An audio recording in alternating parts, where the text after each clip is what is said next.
ओम जय श्री सीताराम। अयोध्या से मैं रविंद्र ओझा महाराज स्वागत करता हूं आपका अपने चैनल चमत्कारिक शक्ति और मंत्र में। आज जो आपको बताने जा रहा हूं ज्ञानवर्धक बातें किसानों भाइयों के लिए, अपने किसान मित्रों के लिए, किसान बंधुओं के लिए जो परेशान रहते हैं अपनी खेती और बागवानी को लेकर कि उनके श्रम अनुसार, उनके मेहनत के अनुसार उनको उस खेती में, उस बागवानी में फल नहीं मिलता। कई मेरे किसान शिष्यों का फोन आया, मित्रों का, भाइयों का, कि गुरुजी हम लोग पूरा श्रम करते हैं, पूरी मेहनत करते हैं, रातों दिन परिश्रम खेत में बागों में किया करते हैं, लेकिन वो उत्पादन, वो उत्पत्ति नहीं मिलती जो हमने कल्पना की, सोचा, जिसके अनुसार हमने बीज का अनुच्छेदन किया, खेतों में या बागों में पौधों को उगाया और ये कल्पना की, उस कल्पना के अनुसार हमको उत्पादन नहीं मिलता हमारे श्रम के। तो ये भी आप मानिए कि जब आपकी मेहनत के अनुसार, कि हमने ये सोच करके घर का निर्माण शुरू किया कि जितना मेहनत करेंगे, जितना लगाएंगे, उसके अनुसार घर और नहीं हो पाता है, तो मन कलुषित होता है, दुखी होता है।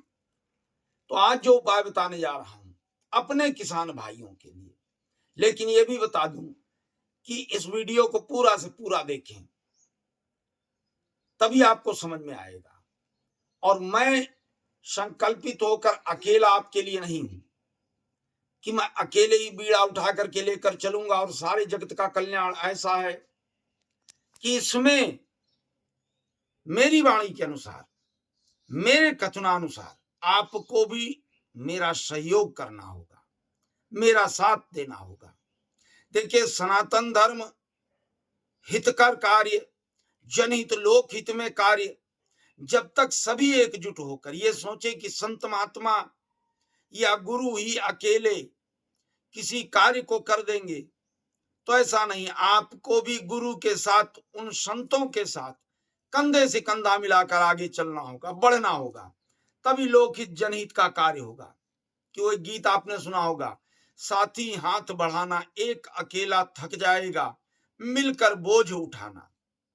तो जब सभी लोग हाथ लगाएंगे, सभी लोग अग्रसर होंगे लोकहित जनहित में, तभी कोई कार्य पूर्ण होगा।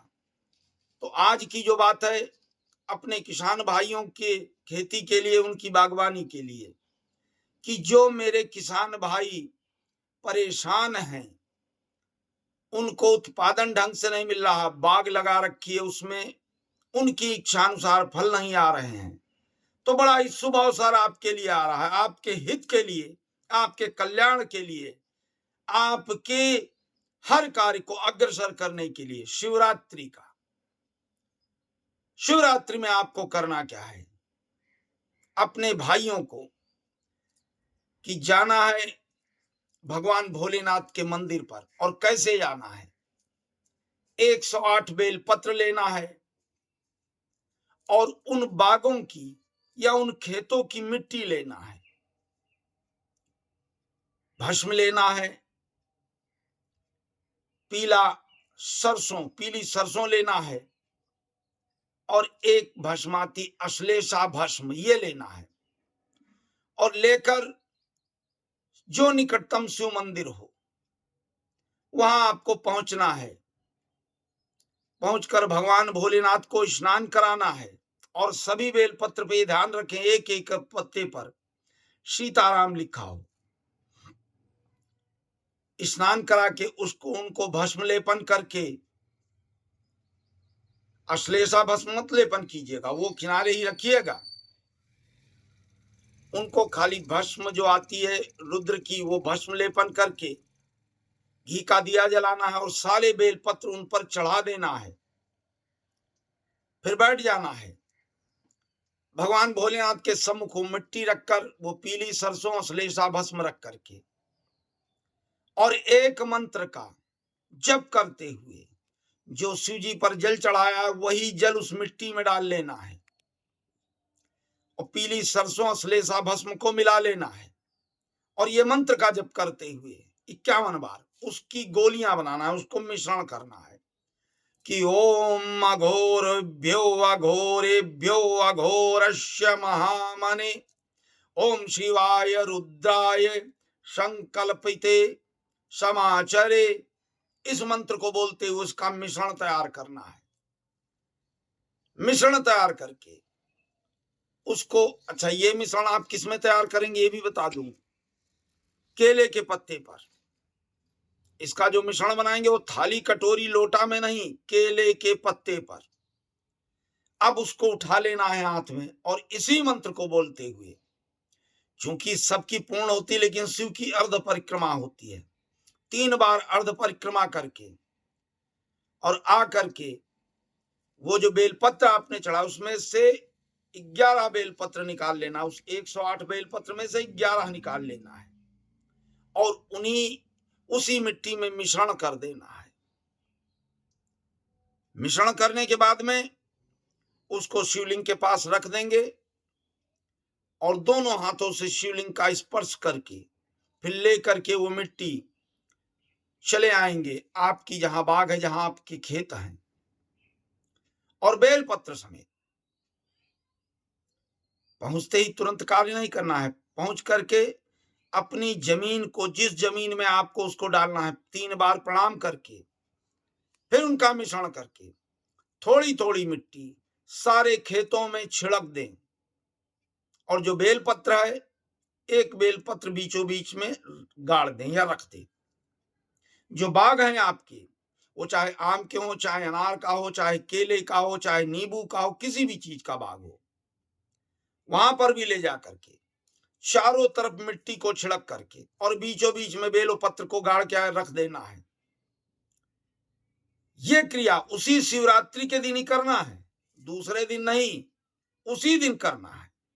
और ये क्रिया आप करके वापस चले आए, उसके बाद आप अपने बाग और खेत में मेहनत करिए और बताइए मुझे फोन करके।